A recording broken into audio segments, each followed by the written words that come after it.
Hello friends, welcome to Ganesh குட்டி channel. நம்ம இன்றைக்கி ஒரு சூப்பரான இன்ட்ரெஸ்டிங்கான வீடியோ தாங்க பார்க்க போகிறோம். பாதாம் அல்வா எப்படி செய்கிறதாங்க பார்க்க போகிறோம். வாங்க வீடியோக்குள்ளே போகலாம். அதுக்கு முன்னாடி நம்ம சேனலை நீங்கள் இப்போ தான் ஃபர்ஸ்ட் டைம் பார்க்குறீங்கன்னா சப்ஸ்கிரைப் பண்ணிவிட்டு அப்படி பக்கத்தில் இருக்க பெல் ஐகானை கிளிக் பண்ணிவிட்டு பாருங்கள். ஒரு கப் அளவு பாதாமை 4 மணி நேரத்துக்கு முன்னாடியே தண்ணியில் போட்டு நல்லாவே ஊற வச்சு எடுத்துக்கலாம். இந்த டைமில் பாதாம் தோல் எல்லாமே உரித்து எடுத்துக்கலாம். தோல் உரிக்கிறதுக்கு கஷ்டமாக இருந்ததுன்னா சுடுதண்ணி வச்சு ஊற வச்ச பாதாமை சுடுதண்ணியில் சேர்த்து ஒரு 5 நிமிஷம் போல் மூடி வச்சு அதுக்கப்புறம் தோலை உரித்து பாருங்கள். இதே போல் சூப்பராக உரிக்கிறதுக்கு ஈஸியாக இருக்கும். நான் சுடுதண்ணியில் போட்டு 5 நிமிஷம் கழித்து அதுக்கப்புறம் பாதாமை எடுத்து தான் உரித்தேன். சூப்பராக தோல் எல்லாமே வந்துடுச்சு.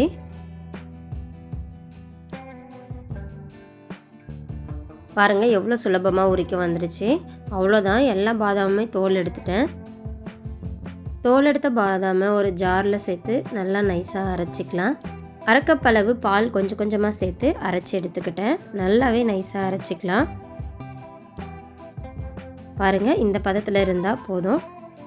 ஒரு பேனில் 1.5 கப் அளவு சர்க்கரை சேர்த்துக்கிட்டேன். எந்த கப்பில் நம்ம பாதாம் எடுத்தோமோ அதே கப்பில் 2 கப், அப்படி இல்லைன்னா 1.5 கப் அளவு சர்க்கரை எடுத்துக்கலாம். தண்ணி லைட்டாக சேர்த்து நல்லா கொதி வர வரையிலும் நல்லாவே மிக்ஸ் பண்ணி விட்டுக்கலாம். ஒரு கொதி வந்ததுமே இதே போல் ஒரு கம்பி பதத்தில் சர்க்கரை நல்லா கரைஞ்சி வரும். அந்த டைமில் நம்ம அரைச்சி வச்சுருக்க பாதாமையும் சர்க்கரை பாவில் சேர்த்து நல்லாவே மிக்ஸ் பண்ணி விட்டுக்கலாம்.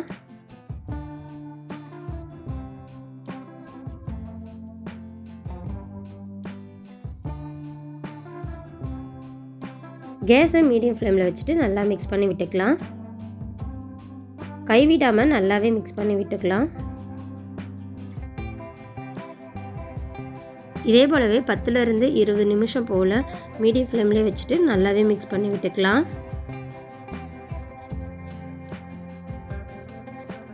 இடையில் தேவையான அளவு நெய் சேர்த்துக்கலாம்.